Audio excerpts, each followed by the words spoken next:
Président, nous sommes à terme de cette 25e édition du Festival Saint-Louis Jazz.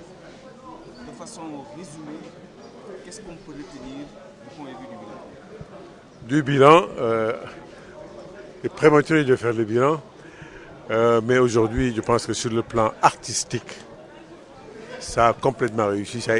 Nous avons montré que le Festival de Saint-Louis est le plus grand festival d'Afrique. C'est certain. Le plus grand festival d'Afrique. Ça a duré 8 jours et on a assuré aujourd'hui, dernier jour, Baaba Maal sera sur scène.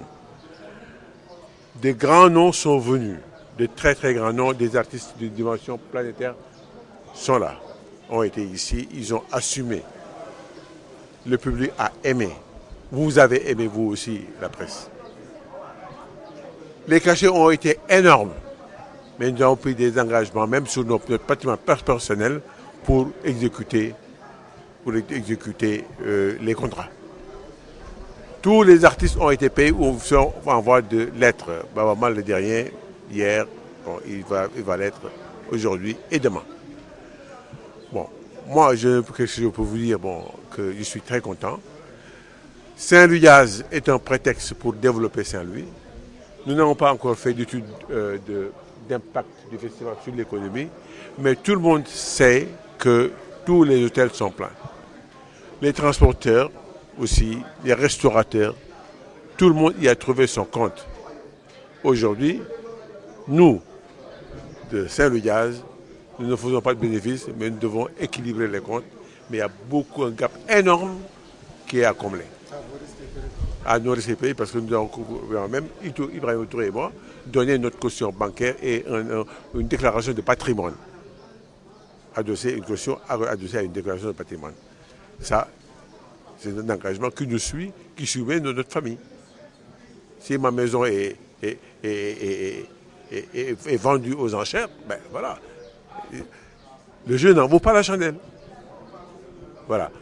Donc, je crois que vous devez être notre relais auprès de qui droit. Le président de la République est venu avec 20 millions. 20 millions, c'est important. Mais c'est important au bon moment. Mais un seul artiste, Marcus Miller, qui était de venir l'année dernière, qui n'est pas venu et qu'on a fait revenir ici, qui est ambassadeur de l'UNESCO pour la paix, Marcus a coûté près de 50 millions. Billets d'avion, hébergement, restauration confondus. C'est énorme. Et pour 1 heure de concert, il devait faire 1h30, il en a fait 1 heure. Rapporté à la minute de concert, c'est combien? C'est énorme, la minute de concert. C'est oui, il réclame très cher sur le plan à l'étranger. 100 000 francs de billet d'entrée, vous ne pouvez pas le faire à Saint-Louis. Vous faites 25 000, vous n'avez personne. Et Saint-Louis, vous réclamez des passes festivals. Bon, voilà. Mon entrée et tout ça, oui. Bilan, bon, il y a la fondation. Oui, on va vers une fondation. J'ai juste le mandat du bureau de créer la fondation, qui à terme sera une fondation d'utilité publique, pour permettre de structurer le financement, pour permettre aussi à ceux qui viennent nous apporter leur soutien, tels que les amis le cercle des amis de Saint-Louis Jazz, tels que la BNP, BICIS Paribas, tels que, et tant d'autres, Cosmos, Énergie, tout ça, puissent agir en déductibilité d'impôts par rapport au Festival des Jazz de Saint-Louis. Une fondation pour mieux professionnaliser. C'est pour mieux professionnaliser, vous avez raison, l'événement, parce que les gens auront plus confiance en nous.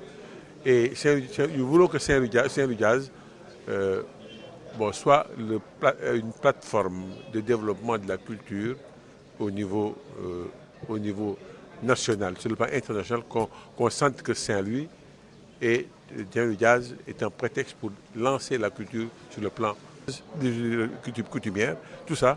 Mais vraiment, ça a été formidable.